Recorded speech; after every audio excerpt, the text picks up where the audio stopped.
Hey guys, it's Elite Perfect, and today we'll be discussing the round of 64 March Madness NCAA 2019 results. And before we start this video, I want to give you guys a big thank you for hitting 300 subs. We're so close to 1,000. Let's get there by the end of this year. Now let's jump into it right away. Key wins, we've got the core number 1 seeds in this tournament: Duke, Virginia, Gonzaga, and UNC. All those key wins, not even that really big of a hustle, but although a team I do see making it far in this bracket this year is Tennessee. Tennessee is a good team. They play team basketball. They can all shoot. And I see them making it to the Final Four. But these are the teams that, of course, I bet all you guys put in your brackets to make it to at least the Elite Eight, Final Four, and possibly national championship. Now, let's talk about the upsets. Every March Madness, we always have upsets. Last year, it was the Virginia and UMBC. And there's many more. But this year, there's a lot. But you know how always there's a 5-12 upset. This year, we already have quite a few. Oregon beating Wisconsin. Oregon played really good. Well, Baylor beating Syracuse. In my bracket, I had Syracuse winning that because I just felt like they could hang with teams like that. But I guess I was wrong. UC Irvine beating Kansas State. This is probably one of the picks that screwed up my bracket the most. I had UC Irvine losing to Kansas, and then Kansas going against Virginia in the Sweet 16. So this is definitely a big impactor. Oklahoma versus Ole Miss. This game was a blowout. You could just say, Oklahoma just played really well, played really good, and you can't really stop that unless you can return it. Oh, Iowa. Iowa took on Cincinnati and beat them by quite a bit, actually. 7 points. Close enough.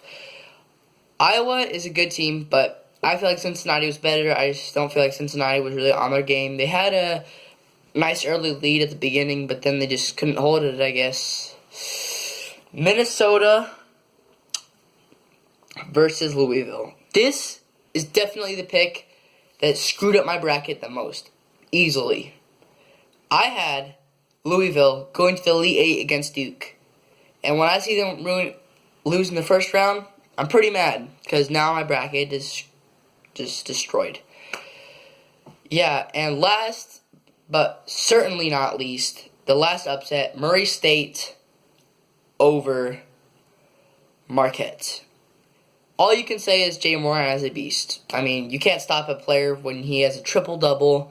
He definitely is the leader of the team, and you just can't stop him.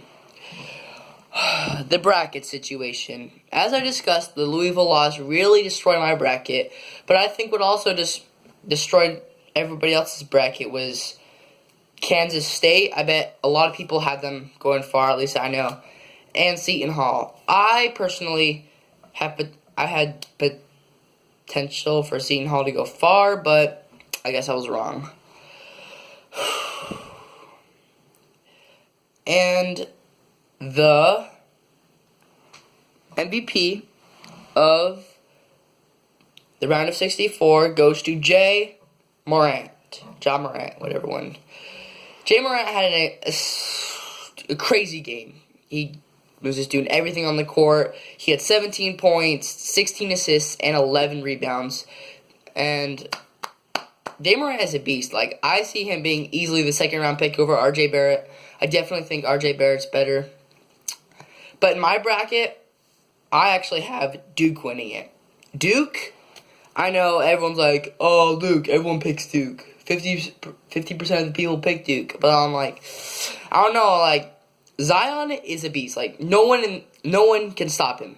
There's teams that have gotten close, but they just can't stop him. The only team that's close is Gonzaga.